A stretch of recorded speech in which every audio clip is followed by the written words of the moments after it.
भारत में non communicable diseases NCD यानी गैर संचारी रोगों के मामले तेजी से बढ़ रहे हैं। इसकी मुख्य वजह है lifestyle. Indian council of medical research की एक रिपोर्ट के हिसाब से भारत में ईयर 1990 में बीमारियों की वजह से मरने वाले हर 100 में 37 लोगों की मौत एनसीडी की वजह से हुई और 2016 में बढ़कर 61.8% हो गई।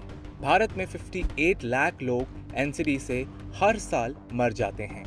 दुनिया के अलग अलग हिस्सों में हुई ज्यादातर रिसर्च इस बात की ओर पक्के तौर पर इशारा करती हैं कि एनसीडी के मामलों में बढ़ने की एक मुख्य वजह है ultra processed foods. Ultra processed foods आमतौर पर डिब्बा बंद मिलते हैं।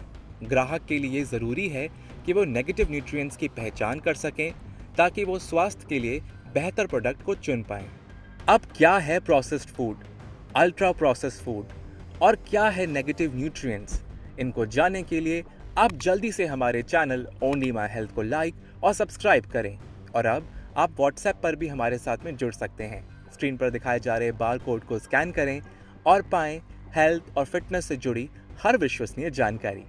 यूएस डिपार्टमेंट ऑफ एग्रीकल्चर के हिसाब से खेत से मिले एग्रीकल्चर प्रोडक्ट्स में किसी भी तरह के बदलाव को फूड प्रोसेसिंग कहा जाता है। वहीं अगर किसी फूड को लंबे समय तक इस्तेमाल करने लायक बनाया जाता है तो इसका मतलब है कि इसमें प्रिजर्वेटिव्स और दूसरे इंग्रेडिएंट्स का इस्तेमाल हुआ है और ये अल्ट्रा प्रोसेस्ड फूड्स की कैटेगरी में आएगा। और नेगेटिव इंग्रेडिएंट्स यानी शुगर, सॉल्ट और बैड फैट हैं। आमतौर पर फूड्स की शेल्फ लाइफ बढ़ाने के लिए नमक, चीनी और तेल का इस्तेमाल लंबे समय से किया जाता है। टेक्सचर और स्वाद को बेहतर बनाने के लिए artificial colour, flavours, preservatives, artificial sweetener, thickener और इमल्सिफायर वगैरह डाले जाते हैं। वाराणसी के त्रिमूर्ति हॉस्पिटल के डॉक्टर प्रभात कुमार कहते हैं कि चीनी या नमक के विकल्प के तौर पर इस्तेमाल किए गए ज्यादातर इंग्रेडिएंट्स स्वास्थ्य के लिहाज से सही नहीं हैं।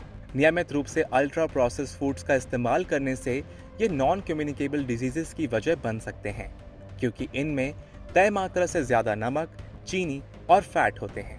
वो कहते हैं कि 53% लोगों की मौत एनसीडी की वजह से हो रही है। Heart diseases, obesity, high blood pressure, cancer, type 2 diabetes, stomach disorders, respiratory disorders भी इन्हीं वजह से हो सकते हैं।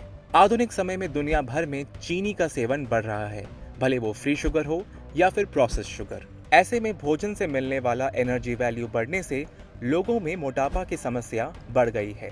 WHO यानी वर्ल्ड हेल्थ ऑर्गेनाइजेशन की सलाह है कि चीनी से मिलने वाली एनर्जी कुल कैलोरी का 5 से 10% से ज्यादा ना हो। ये दिन भर में करीब 25 ग्राम यानी कि 6 टीस्पून बनता है।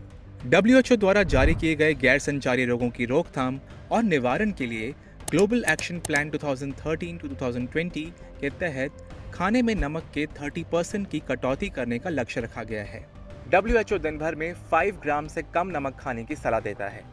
National human right commission NHRC ने ऐसे पैक्ड फूड्स जिनमें नमक, चीनी और सैचुरेटेड फैट की मात्रा जरूरत से ज्यादा है उन्हें जीने का अधिकार और स्वास्थ्य का अधिकार के खिलाफ बताया है।